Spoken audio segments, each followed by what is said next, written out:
gente tem que tomar cuidado quando vai falar do SUS é para não ficar naquele lugar comum de que o SUS não me atende, o SUS não funciona, as pessoas morrem na fila. Pô, a gente sabe de tudo isso.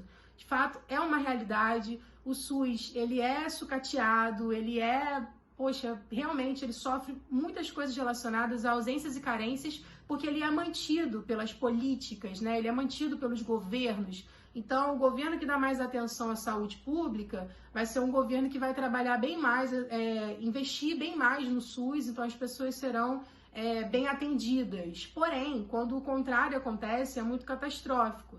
E aí que a gente levanta essas críticas, que a gente fica sabendo dessas aberrações, né, dessas negligências médicas e de tantos casos relacionados a preconceito no atendimento, etc.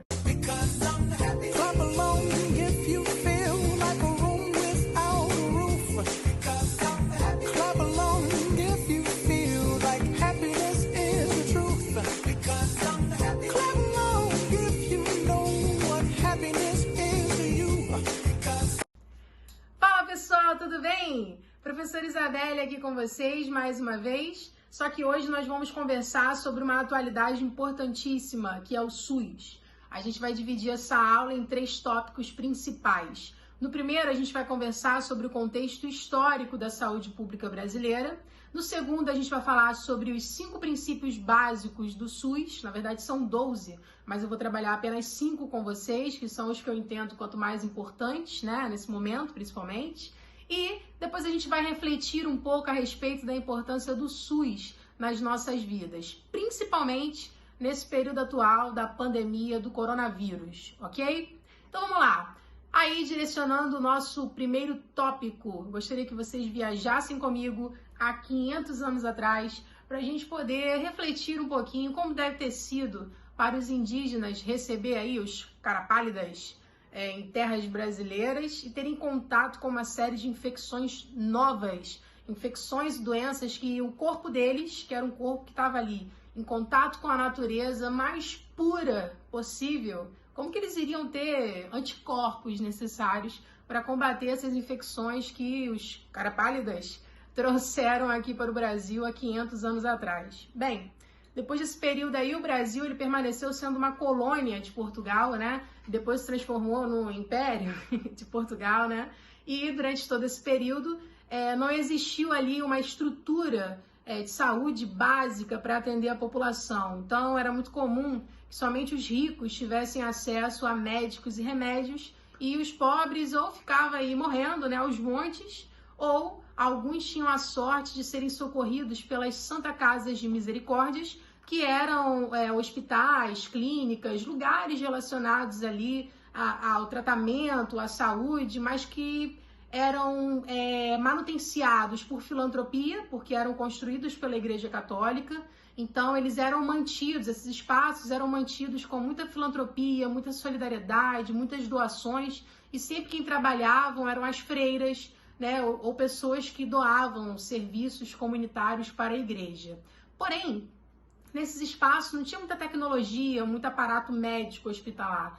As pessoas iam para lá para comer canja de galinha, né, para ficar deitadinha em repouso, para usar compressa de água fria ou de água quente. Isso tudo ali era muito assim na zona do natural, sabe, chazinho, etc. Mas era o que se tinha, né, de saúde pública, digamos assim, mesmo que não fosse fornecida pela política brasileira. Era mais assim uma questão relacionada da população para a própria população em si, né?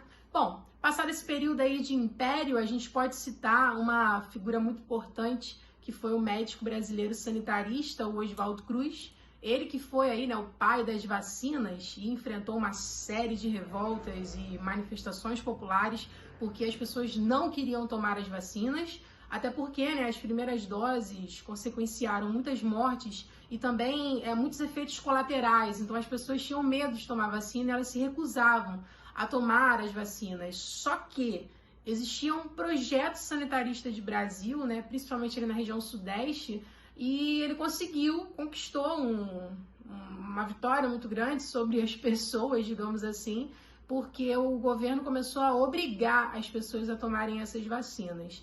Então, quem tomava vacina, ó, xadrez. E aí a galera começou a resistir ou a tomar, enfim, cada um foi agindo ali do seu modo, até que hoje a gente vê que tem uma grande quantidade de pessoas que não querem tomar vacina, né? E isso é um erro. Nós aprendemos que as vacinas, né, apesar de todos os efeitos colaterais do início e que até hoje tem, né, são medidas preventivas, paliativas de medicina que mantêm a população viva, né? Inclusive a gente está aí, ó, esperando por uma vacina contra o coronavírus, né? A gente sabe da importância das vacinas, principalmente para a contenção de doenças tão catastróficas como essa que a gente está vivenciando hoje. Bem, outra figura importante que eu gostaria de citar para vocês é o Getúlio Vargas. Getúlio Vargas, ele foi, né, um presidente, ele não foi médico, mas ele foi um presidente que trabalhou de várias estruturas, assim, sociais e políticas no Brasil, e a saúde também foi uma delas. Mas a ideologia dele era muito voltada para o trabalho. Então ele queria um trabalhador saudável para trabalhar, sabe? Pessoas sadias, saudáveis para o trabalho. Então, como ele olhava muito para essa questão do trabalhador, ele também tinha, assim, aquela referência de ideais de ordem e progresso, perdão. Então, assim, ele pensava saúde, pensava em estrutura de saúde, mas naquele momento ainda não existia, assim, uma referência máxima ou um sistema de saúde que conseguisse atender a todos. E aí, nos anos 2000, início dos anos 2000, surge o SUS. O SUS, ele é idealizado durante o governo de Fernando Henrique Cardoso e coloca-se ele em prática, de fato, e depois ele é ampliado no governo do Lula e depois no governo da Dilma, e até hoje o SUS é uma realidade nas nossas vidas, né? Bem, uma coisa que a gente tem que tomar cuidado quando vai falar do SUS é para não ficar naquele lugar comum de que o SUS não me atende, o SUS não funciona, as pessoas morrem na fila. Pô, a gente sabe de tudo isso. De fato, é uma realidade. O SUS, ele é sucateado, realmente ele sofre muitas coisas relacionadas a ausências e carências, porque ele é mantido pelas políticas, né? Ele é mantido pelos governos. Então, o governo que dá mais atenção à saúde pública vai ser um governo que vai trabalhar bem mais, investir bem mais no SUS, então as pessoas serão bem atendidas. Porém, quando o contrário acontece, é muito catastrófico.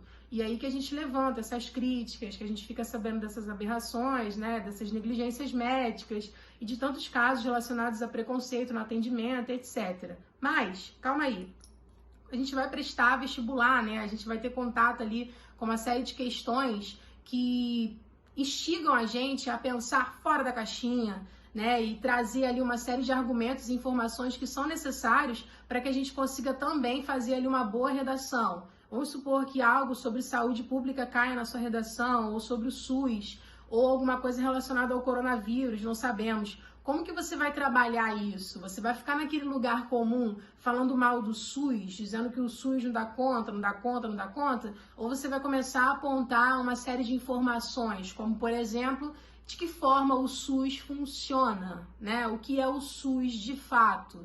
Então, agora, nesse segundo momento da aula, eu quero que a gente trabalhe o que é o SUS, né? A gente já sabe que é um sistema único de saúde. O que isso quer dizer? Que é um sistema, ou seja, ele está sistematizado, ele vai ocorrer em vários setores da nossa vida, ele vai estar presente em várias áreas. Eu não estou falando só de uma saúde pública que te dá a consulta, o exame e a operação. Eu estou falando de um SUS que vai estar presente na hora da vacina, um SUS que vai estar presente no planejamento familiar, um SUS que vai estar presente no escovar dos dentes, na medição de pressão, até o transplante de um órgão, como por exemplo o coração.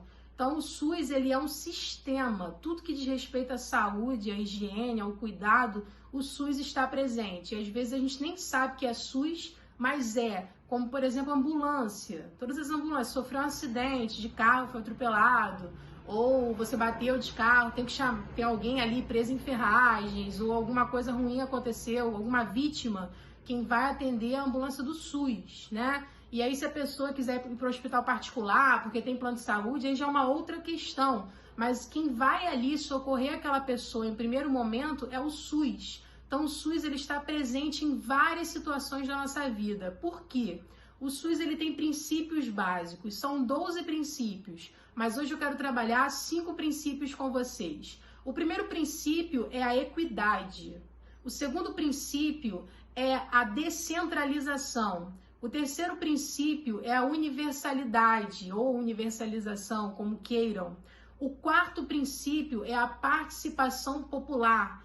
E o quinto princípio é a hierarquização. Então vamos lá, o SUS ele é integrado, o SUS ele é universal, o SUS ele trabalha a equidade. O que isso quer dizer? Quando eu digo que o princípio do SUS é a equidade e não falo igualdade, pô professora, por que você não falou igualdade? O SUS tem que ser igual para todos, nem todos são iguais, né? Existem pessoas, por exemplo, que são cadeirantes. E aí, como que eu vou fazer o SUS ser igualitário para ela se ela precisa de uma estrutura aprimorada para ela, né? Então, quando eu falo em equidade, eu falo em uma zona de igualdade justa, ou seja, eu falo mais de justiça do que de igualdade. Um exemplo que a gente pode dar aí tem umas imagens que circundam na internet, né? Que é um campo de futebol.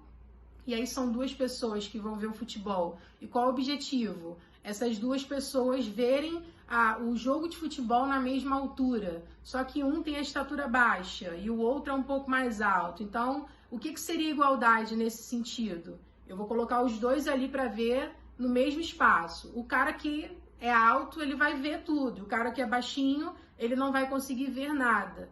Como que eu vou transformar esse exemplo de igualdade em equidade? Vou colocar um banquinho ali para aquela pessoa que é mais baixa e vou deixar aquela pessoa que é alta em pé normal, sem nada para levantar ela. E aí os dois vão ficar na mesma altura e vão conseguir ver o jogo de futebol, entende? Então a equidade, ela vai entender que os seres humanos, alguns têm algumas necessidades que outros não têm. Então, se a pessoa é cadeirante e ela precisa tomar uma vacina, como que o SUS pode, por exemplo, levar a vacina para essa pessoa? Ou pode algum agente ir buscar essa pessoa ali em casa ou na porta do posto de saúde? Então, isso é uma das essências do SUS, a equidade. E nessa situação existe o quê? Os agentes de saúde que vão de casa em casa para ver as pessoas que não podem se locomover, para fazer exame nessas pessoas na própria residência, né? Tem também o médico de família que vai trabalhar ali uma saúde integrada, e aí a gente já pode falar da integralidade, que também é um princípio do SUS. O que é isso? É trabalhar ali, ó, a integralidade, entender que a pessoa, ela é feita de quê? Ela tem ali uma característica social, ela tem uma característica espiritual, ela tem subjetividade, ela convive com pessoas. E aí o médico de família, ele vai trabalhar tudo isso nessa pessoa. Ó, o que você come? Como é a sua rotina? Com quem você mora? Qual é a sua religião? Né? Por que é tão importante essa questão da religião? Porque às vezes a pessoa está numa doença e essa religião, por exemplo, vai ajudar ela a acreditar que ela vai se curar. Ou às vezes determinada religião não permite que aquela pessoa passe por alguns procedimentos médicos, e isso precisa ser respeitado. Afinal de contas, isso faz parte da identidade, da característica daquela pessoa. Então, o SUS ele também é integrado, né? Ele vai trabalhar vários setores ali dentro da personalidade da pessoa, da identidade da pessoa. Bom, outro princípio do SUS é a descentralização. O que é descentralizar? É tirar do centro. O SUS ele não quer estar presente somente nos grandes centros. Ele quer estar lá, ó, na roça, no interior do município, ou seja, de que forma? Um posto de saúde, ou um médico, ou um hospital, alguma coisa sempre mais próxima. Em teoria, você tem que sair da tua casa, andar o mínimo possível para chegar no primeiro posto de saúde. Em teoria, né? Esse é o ideal do SUS, ou seja, a descentralização, é estar presente em todos os espaços. A gente sabe que o Brasil é muito centralizado, principalmente na região sudeste, né? Tá ali, ó, a urbanização, a industrialização sempre centralizada aqui nessa região. Então, quando a gente fala de uma assistência médica descentralizada, a gente está falando de uma assistência médica que vai estar presente em várias áreas do Brasil, né? Outro princípio básico do SUS que a gente pode conversar é a atuação da população, né? Essa presença da população para manutenciar, para ver se os governantes estão de fato atendendo essas demandas, estão de fato mantendo a saúde pública funcionando, para ver se não está faltando nada. Seria basicamente o que? A gente defender o SUS, né? A gente manter o SUS existindo, manter o SUS presente em nossas vidas, né? E uma das coisas que a gente pode trabalhar aqui também é a hierarquização. O que seria essa hierarquização? Eu vou precisar tomar uma vacina. Vou tomar a vacina no hospital? Não, vou tomar a vacina no posto de saúde. Ah, eu preciso de uma consulta. Eu vou fazer a consulta, posso fazer a consulta no posto de saúde também, posso fazer no hospital, mas eu vou fazer num centro especializado de transplante ou num centro especializado para o tratamento do câncer? Não. Então, cada setor vai ter ali a sua função, né? E isso vai ser, hierarquizado. Outra questão também são as hierarquias administrativas. O SUS ele não é só desenvolvido e coordenado pelo governo federal. Os governos estaduais, os governos municipais, a atuação da população, tudo isso faz parte do SUS, ok? Então, nesse último ponto, eu queria que a gente conversasse um pouquinho sobre a importância do SUS, porque saindo um pouco desse lugar comum de ficar sempre falando mal do nosso sistema de saúde, a gente precisa perceber que o SUS ele é invejado, por exemplo, sabe? Existem países subdesenvolvidos que não têm sistema e nem estrutura nenhuma de fornecimento de vacinas, de tratamento e prevenção de doenças básicas, né? Então, o SUS, ele dá o atendimento preferencial a quem precisa, ele vai trabalhar ali na medicina preventiva, na cura de doenças, no tratamento intensivo. Então, o SUS, ele está presente, né? Mesmo que tenha ali as controvérsias, as dificuldades na prática, a teoria, a estrutura, o projeto de SUS é um projeto muito bem estruturado. E como que a gente vai fazer para esse projeto se tornar uma realidade? A gente tem que atuar mais em defesa do SUS, né? A gente tem que entender que o SUS não é só saúde pública para pobre, a saúde pública ela é para todos. E a gente está percebendo isso agora. Não adianta a gente pensar, eu tenho um plano de saúde, eu estou bem. Se acontecer alguma coisa comigo, eu estou bem. Mas se solta aí uma pandemia como essa, se o meu vizinho não está bem, se o meu funcionário não está bem, se o amigo do meu trabalho não está bem, possivelmente eu também não estarei bem. Porque as doenças, elas são transmissíveis. E percebam nesse momento como que tudo isso mexe com a economia do nosso país, com a economia dos países, né? E a gente está vivendo aí uma pandemia. Então, talvez seja esse o momento da gente começar a desencadear, né? Não somente o Brasil, mas como tantos outros países, começarem a desencadear esses projetos de saúde e colocarem eles de fato para acontecer, né? Porque a saúde, ela mexe com a vida inteira da população.